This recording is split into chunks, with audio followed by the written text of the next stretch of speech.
At Thanksgiving dinner, my sister stood up and announced, "We voted and you're not family anymore." Everyone cheered. I laughed softly and said, "Then I guess you won't need this." Hey viewers, welcome to the channel. We're just getting started and your support means a lot. If you enjoy these stories, please consider subscribing and help us reach our first 1,000 subscribers. Thanks for being here. Now back to the story. I placed a folder on the table. The moment she opened it, she started screaming. "Before we carve the turkey," Natalie said, rising from her chair with that smug, rehearsed smile of hers, "there's something we need to say." Everyone went quiet. Forks paused midair. My gut clenched. I knew that tone. It was the same one she used when she got me grounded at 14 for a party I didn't even go to. "We had a family vote," she continued, looking around at everyone like a pageant queen about to be crowned. "And we've decided you're not family anymore." Silence, then a cheering. Cheering. My cousin Laura clapped like she was at a concert. Uncle Mitch raised his wine glass and toasted. Even my mother, my own mother, laughed and said, "Well, someone had to say it." I sat there frozen, staring at my plate. The stuffing had gone cold, but my blood boiled. My dad didn't even look at me, just sipped his beer and muttered, "It's probably for the best." "Wow," I said, pushing my chair back slowly. "You guys actually rehearsed this?" Natalie grinned wider. "You've been toxic for years, we're just finally done pretending." "You're not family," my mother added, reaching for the cranberry sauce like we were discussing the weather. "It's unanimous." I looked around, no one spoke up, not one person. "Good," I said quietly. Then I reached into my bag. "I figured this might happen," I added, pulling out a thick folder and placing it gently in the center of the table. The sound it made thunk cut through the laughter. Natalie blinked. "What is that?" I smiled, leaned back in my chair and folded my arms. "Why don't you find out?" She snatched it up and ripped it open, her mouth already twisted in that snide little smirk she always wore when she thought she was winning. Then she turned the first page and stopped smiling. Her face turned pale. Her eyes scanned the next page and the next. Then she screamed. I mean, screamed like blood-curdling horror movie kind of scream. Her chair crashed behind her as she bolted upright, slamming the folder shut like it had burned her hands. "You monster," she cried. "You messed up, twisted weirdo." Gasps echoed around the table. Joel, her husband, snatched the folder and opened it. Then his jaw dropped. He looked at me. "Is this?" I nodded once. "It's all real," I said, "every word, every receipt, every screenshot." The table went dead silent. You could hear a fork clink in the kitchen. My mother's mouth opened then closed again like a fish gasping for air. "You were so sure I wouldn't fight back," I said, standing up slowly. "So sure I'd stay the quiet one, the doormat, the cash cow. But guess what?" I leaned over, looked Natalie dead in the eye. "Your little show, it's over. You want to know what was in the folder? I'll get there. But first let me tell you how we got here. Because Natalie didn't wake up one day and decide I wasn't family. That decision was built over years, brick by brick, comment by comment, betrayal by betrayal. I was never their favorite, not even close. Natalie was the star, the golden girl, good grades, big smile, knew how to work a room. She could lie straight to someone's face and make them thank her for it. I, on the other hand, was quiet, private. I didn't need attention, and they hated that. They took my silence as weakness. I moved out at 19, paid for college myself, worked 2 jobs, never asked for help. Meanwhile, Natalie flunked out of 2 majors, went to Europe to find herself, then came home and married Joel, the human equivalent of a LinkedIn profile and a blazer. The wedding I paid for half. My parents couldn't afford it, but somehow still managed a 2-week cruise right after. I didn't complain, I never did, even when they joked that I was the family accountant. I kept helping, paying for Dad's dental surgery, sending money when Mom said the heat bill was overdue, even covering part of my cousin Laura's tuition when she got waitlisted for a scholarship. They always said, "Thank you, sure," but with that tone. The one that said, "Well, of course you'd help, you don't have a family of your own." And maybe that's what did it. See, I'm single, no kids, no spouse, no drama, just me, my work, and my dog. And in their eyes, that meant I had nothing better to do than fund their messes. Natalie especially treated me like her personal failsafe. When Joel lost his job, she called me first, just a small loan.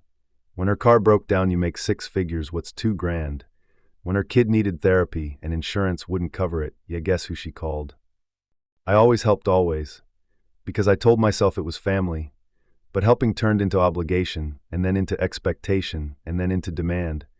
It started small, backhanded jokes at dinner. "Oh, you brought wine, must be nice to afford good wine."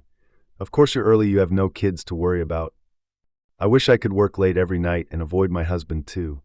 Then it got uglier, you're so cold, maybe that's why you're still alone. You don't understand real stress, you don't have a real life. You're just bitter that no one needs you. Except they did need me constantly, financially, quietly, behind closed doors. And then came the text, Natalie, hey, can you co-sign for a small business loan, Joel? And I want to start a wellness cafe. Me no. Natalie, wow, really? Then came the silence. That was 3 months ago. Since then I got the cold shoulder. Mom stopped calling, Dad sent one-word replies. No one invited me to the last family dinner. Natalie blocked me on social media after posting a story about cutting out toxic people. But I didn't sit and sulk. Instead I started pulling receipts, literal receipts. See, I keep records, bank transfers, emails, screenshots, dates. I'm not stupid. And over the past 5 years alone I'd sent over $78,000 to various family members. $78,000, $8,000 for Joel's rehab, $2,300 for Natalie's emergency dental work, which turned out to be elective veneers, $1,500 for my dad's back surgery, $12,000 for my mom's credit card debt, $6,000 for Laura's college move-in costs, $4,500 for a family emergency that turned out to be a trip to Cabo. And not once did any of them offer to pay me back. They just took, and when I stopped giving they decided I was the problem. So I made the folder. Inside every transfer confirmation, every email and text request for money. Screenshots of Natalie calling me manipulative to her friend because I said no to the loan. A timeline of every major payment I made in the last 5 years. And as a cherry on top, copies of Facebook and Instagram posts where they mocked me. I have screenshots of Natalie calling me a cash cow with no spine in a private comment thread she didn't know I had access to. So yeah, that's what she saw when she opened the folder. That's what made her scream. Because Natalie wasn't just exposed, she was dismantled fact by fact, line by line, page by page. All while the rest of the family realized what they had done. My mom looked ready to faint. Joel stared at the line that said $4,200 to cover Natalie's credit card used at a hotel in Santa Monica with someone named Alyssa, and just said, "What is this?" I didn't answer. I didn't have to, because for the first time ever I wasn't defending myself. I was just showing them the truth. You kept records, my mom said finally, her voice shaking of everything. I turned to her, calm as ever. You never remembered, so someone had to. Natalie was still standing, still pale, her fists clenched at her sides. Her eyes darted to Joel, to me, to the folder. This is a violation, she spat. You had no right to know, right? I said, standing up slowly. You just stood in front of this whole family and declared me not family. You all clapped. And now you're upset that I came prepared.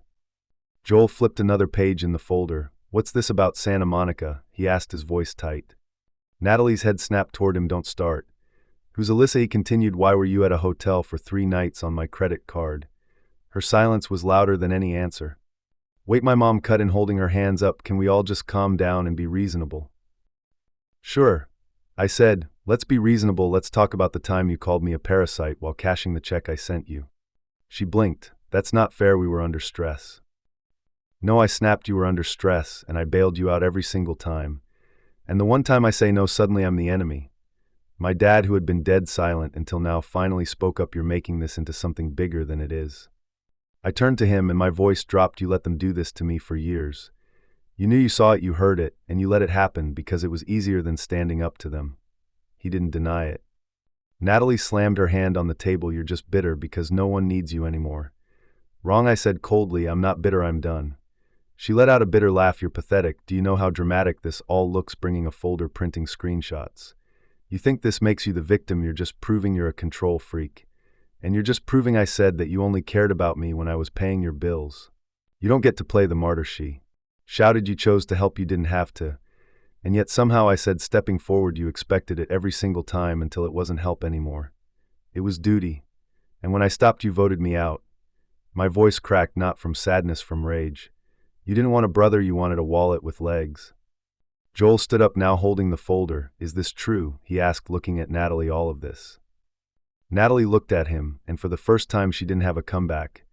No fake tears, no deflection, just silence. You lied to me, he said, about the hotel, about the money, about him. You made it sound like he was crazy. I had to, she exploded. He was turning everyone against me. I wasn't, I said. You did that all by yourself. The room went quiet again. Then my mom leaned forward and tried one more time. Her voice softened. Listen, honey, we may have overreacted, but this is still family and families fight. Let's just put this behind us. I cut her off. You're not hearing me. She blinked. What? I'm not asking for peace. I'm not asking for forgiveness. I'm telling you I'm done. Natalie sneered. Oh, stop pretending like this is some big moment. You've said that before. I looked her dead in the eyes. Not like this. I reached into my coat pocket and pulled out another envelope. What now? My dad asked, clearly exhausted. I tossed it onto the table. Joel caught it before it slid off.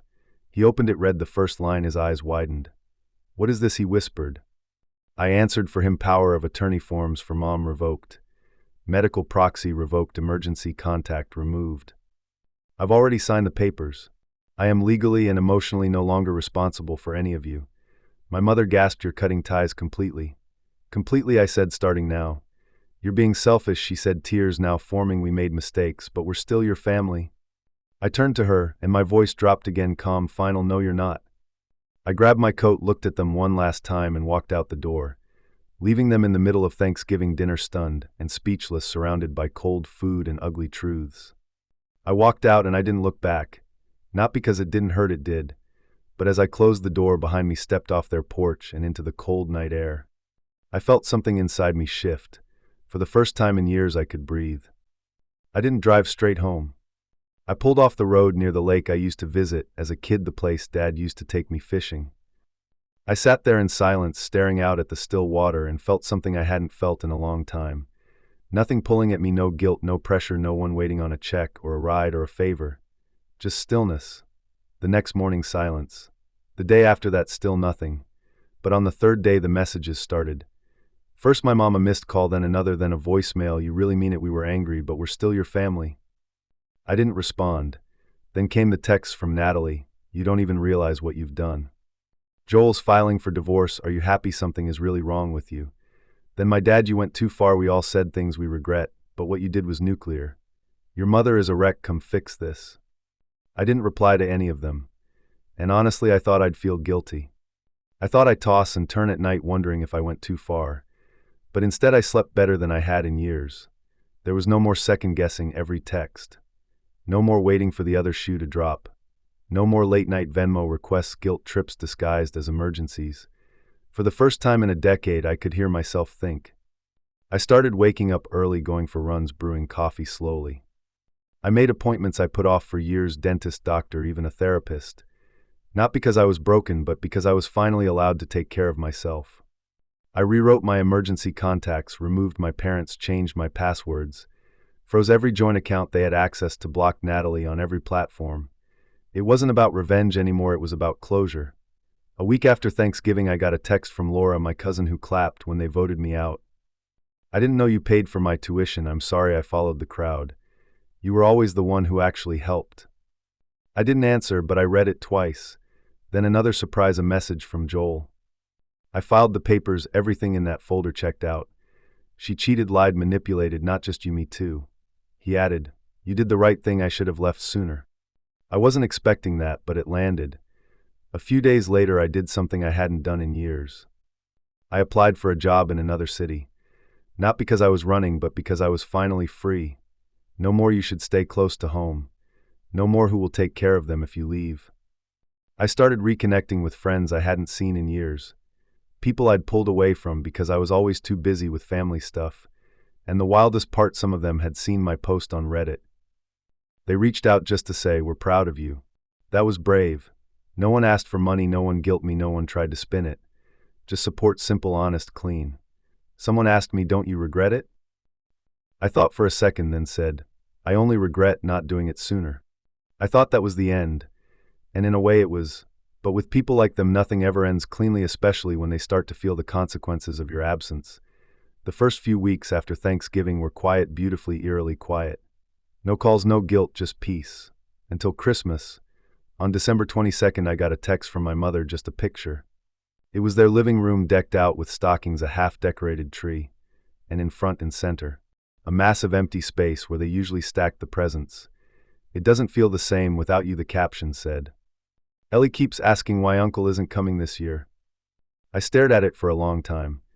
No apology, no ownership, just the same manipulative undertone, look what you've done, look who you're hurting. I didn't reply. December 23rd, Natalie tried calling, I let it ring out. Then she sent a message, I know I messed up, but you don't have to punish everyone. Just come by for Ellie, she misses you. 2 minutes later, also mom and dad are behind on their mortgage. I know you don't care anymore, but the bank called today, I thought you'd want to know. There was the ask, always hidden in a blanket of guilt, always covered in fake softness. But it always ended the same way, with a request. I blocked the number. December 24th, another text, this time from Dad, you made your point, we get it. But enough is enough, we need help, we're still your blood. That night I sat alone by the fireplace with a glass of wine. I looked around my small apartment, no tree, no noise, just me and the silence. They always said would destroy me. And for the first time in my life I was thankful for that silence. But it didn't end there. January, I got a call from a number I didn't recognize. I picked up out of habit. Is this Daniel? A man's voice asked. Yes, who's calling? My name is Mark, he said. I'm calling on behalf of your father. He mentioned you're the primary executor of the family trust. I froze. I revoked that role 2 months ago. I said it was finalized by the family attorney. My name is off everything. The man paused. I see your father said he couldn't reach you directly and asked me to explore options. They're in a bit of a bind. Of course they were. Natalie and my parents had run out of options. The ATM was closed. The safety net was gone. Now they were trying to get creative. I hung up without another word. But the final straw came in February. I got an envelope in the mail, handwritten, no return address. But I recognized my mother's handwriting instantly. Inside was a letter, 3 pages. The first page was all about regret. We said things in anger. You've always been the strong one.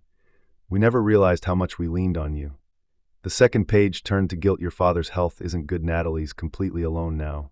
We're worried about Ellie, she's struggling. And the third page, that was the hook. We're selling the house, but we're underwater on the mortgage. We just need a little help to get through this, then we'll never ask again. Please, Daniel, do it for your father, do it for the family. I sat with the letter for a while, let myself feel every ounce of what they wanted me to feel. The weight of responsibility, the sting of obligation, the aching need to fix what was broken. Then I folded the letter, got up, walked to the kitchen, and tossed it in the trash. The truth is, they weren't asking for help, they were asking for access again. They didn't want me back in the family, they wanted the version of me who didn't say no. The one who paid silently, sacrificed silently, suffered silently. But that version of me is gone. I'm not their scapegoat anymore. I'm not their golden goose. I'm not the duct tape holding a broken house together.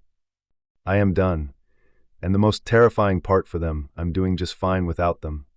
I got a new job, moved to a new city, bigger place, clean slate. I started volunteering on weekends, not because anyone needed me, but because I wanted to.